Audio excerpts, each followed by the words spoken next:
नमस्कार माऊली. आज अशी एक गोष्ट सांगणार आहे, जी गोष्ट ऐकल्यानंतर तुमच्या डोळ्यात पाणी आल्याशिवाय राहणार नाही. तुम्हाला तुमचे अश्रू अनावर होणार आहे. तर तुम्ही ही गोष्ट कृपया पूर्ण ऐकून घ्या. आणि ही खरी गोष्ट आहे. एकदम आजही पंढरपुरामध्ये हे सांगितलं जातं की ही अशी गोष्ट झालेली आहे पंढरपुरात. तर पंढरपुरात एक आवाज आहे मित्र मंडळी. तर काय होतं, रात्री 2 ते 3च्या दरम्यानच तो आवाज येतो. आणि कुठून येतो तो आवाज? चंद्रभागेच्या काठावरून एका लहान कोणाचा तरी रडण्याचा आवाज येतो. तो किंचाळत नाही, तो भुतासारखा हसत देखील नाही, पण तो असा रडतो मंडळी, जसा बाप आपल्या हरवलेल्या लेकरासाठी रडतो.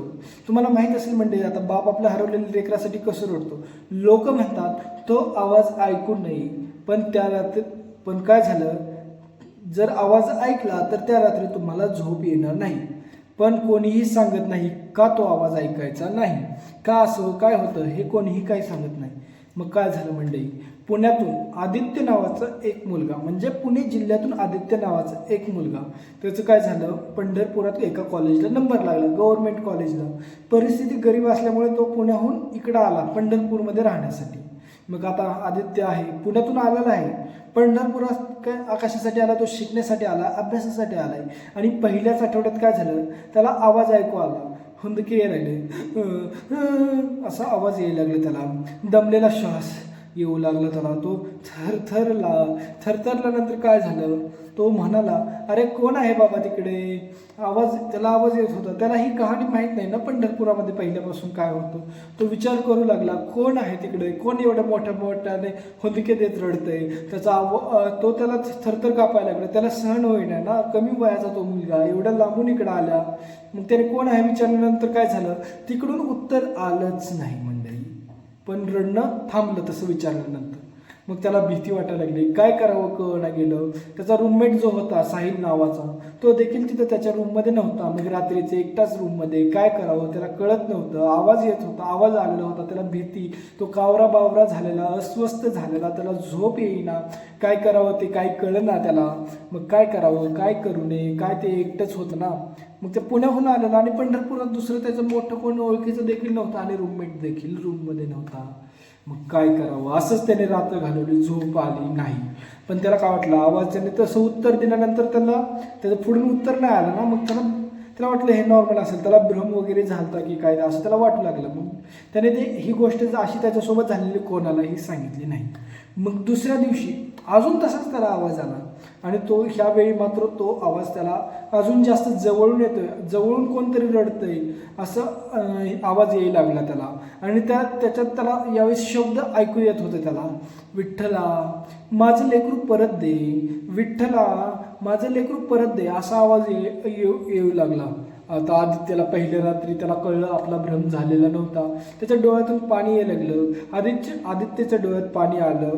त्याला काय करावं कळना, भीत होता, थरथर कापत होता, त्याला कसं कावरा बावरा झाला होता. आणि रूममेट देखील नव्हता, आजही आला नव्हता तो. मग काय करावं.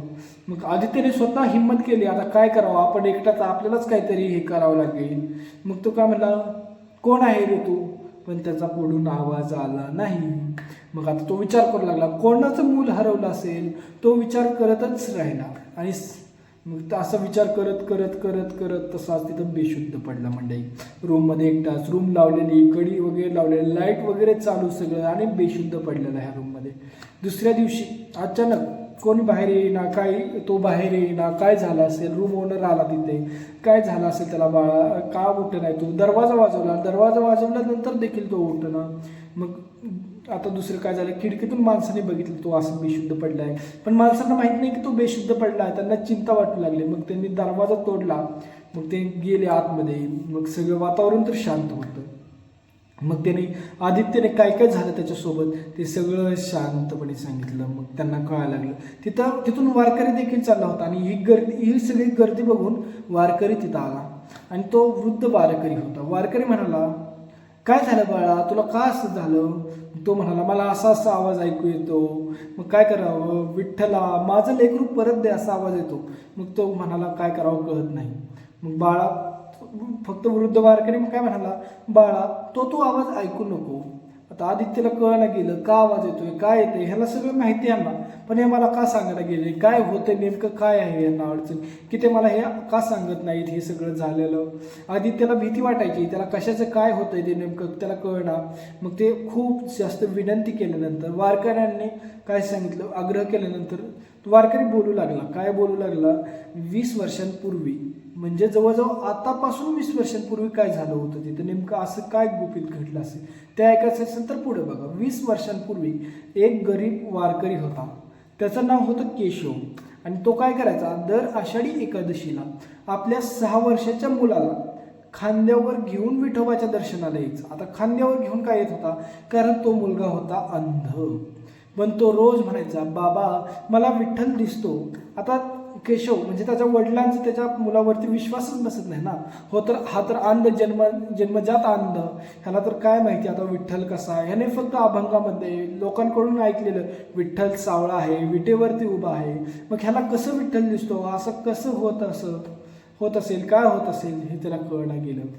आणि काय झालं, एकाच वर्षी त्या एका वर्षी काय झालं, त्या वर्षी गर्दीत तो मुलगा हरवला मंडळी. आता गर्दीत हरवला, तो अंध होता, त्याला काही सापडणार नाही, हे होणार नाही. त्या मुलाला देखील काळजी, आणि त्या मुलापेक्षा त्याच्या वडिलांना म्हणजे केशवला देखील खूप जास्त काळजी होती.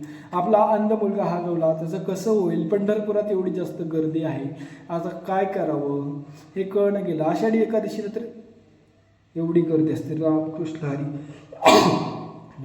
हरी मंडळी, पांडुरंग.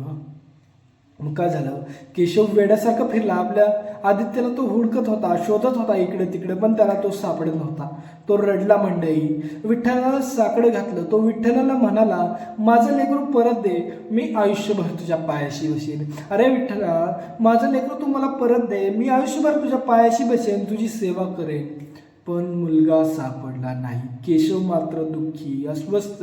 आपला अंध मुलगा, 6 वर्षाचा मुलगा, लहान मुलगा, एवढ्या पंढरपुरात भीषण गर्दीत तो कुठे गेला असेल, कुठं सापडला. मग काय झालं, त्या रात्री केशव चंद्रभागेच्या काठेवर बसून रडू लागला. त्या मुलाचा बाप म्हणजे केशव, आणि तो चंद्रभागेच्या काठेवरती बसून रडत बसला, आणि त्याने श्वास थांबला तिथंच त्याचा. पण मंडळी, कथा इथे संपत नाही. नंतर काय झालं, आता तिथून जाणाऱ्या माणसांना काय होऊ लागलं, ते केशव तिथं रडत बसला होता त्या काठावरून, चंद्रभागेच्या काठावरून. तिथून जाणाऱ्या माणसांना आवाज यायला लागला. दर आषाढी एकादशीला रडण्याचा आवाज यायचा. सुरुवातीला लोक काय झाले, घाबरले, पण नंतर सवय झाली, कारण तो आवाज कोणालाही त्रास देत नव्हता, फक्त रडत होता, फक्त रडायचा आणि रडायचा, कोणाला काही आजपर्यंत त्रास केला नाही. मग ही गोष्ट पण, ही कथा काही कळणं गेली, काय झालं नंतर काय झालं. मग काय झालं, नंतर आदित्य थोड्या दिवसानंतर आदित्य देखील सापडला. पण आदित्यला चैन पडला. तो काय झाला, तो त्या रात्री पंढरपुरात शोधत असं चंद्रभागेच्या काठावरती गेला. आवाज जवळून येत होता, त्याला देखील रडण्याचा आवाज येत होता आदित्यला आवाज आल्यानंतर काय झालं, अंधारात त्याला एक वारकरी दिसला. अक्षरशः वडिलांसारखा पोशाख, वारकऱ्याचा पोशाख कसा असतो, वडिलांसारखा पोशाख, मानावर माळ होती आणि हात थरथरत होती. आदित्य हळूच म्हणाला, काका काका. तो वारकरी वळला मंडळी, तो वारकरी. पण त्या वारकऱ्याला डोळे नव्हते, पण डोळ्यातून अश्रू येत होते, अश्रू वाहत होते. आणि एकच गोष्ट म्हणलं, माझं लेकरू सापडलं का हो, अहो माझं लेकरू सापडलं का, तो विचारतो. आदित्य गप्प झाला, सुन्न झाला आदित्य. आणि काय झालं, आदित्य दुसऱ्या दिवशी ते चेक करायसाठी जुन्या नोंदी पाहायला गेला त्याच्या दुसऱ्या ओळखीच्या माणसांसोबत. त्या वर्षी एक मृतदेह सापडला होता, तो चंद्रभागेच्या काठात. आणि एक लहान मुलगा लिहिलं होतं, नोंदीत लिहिलं होतं, मुलाच्या चेहऱ्यावर शांत हसू होतं. असं काय बघितलं त्या आदित्यने की त्याच्या चेहऱ्यावरती हसू आलं, नेमकं काय झालं. आणि त्याच्या चिठ्ठीत खिशात एक चिठ्ठी होती, आणि त्या चिठ्ठीवर लिहिलं, बाबा मला विठ्ठल दिसला हो. तो म्हणाला, मी तुला घेऊन चाललोय, रडू नकोस, मला विठ्ठल घेऊन चाललाय, तुम्ही रडू नका. आणि त्या रात्री आदित्य पुन्हा तिकडे गेला. वारकरी रडत होते. आदित्य थरथरत म्हणाला, काका तुमचं लेकरू विठ्ठलाकडे आहे. मग कळलं का तुम्हाला मंडळी? आदित्य नावाचा त्याला लेकरू आहे, 6 वर्षाचा भ्रम झाला होता.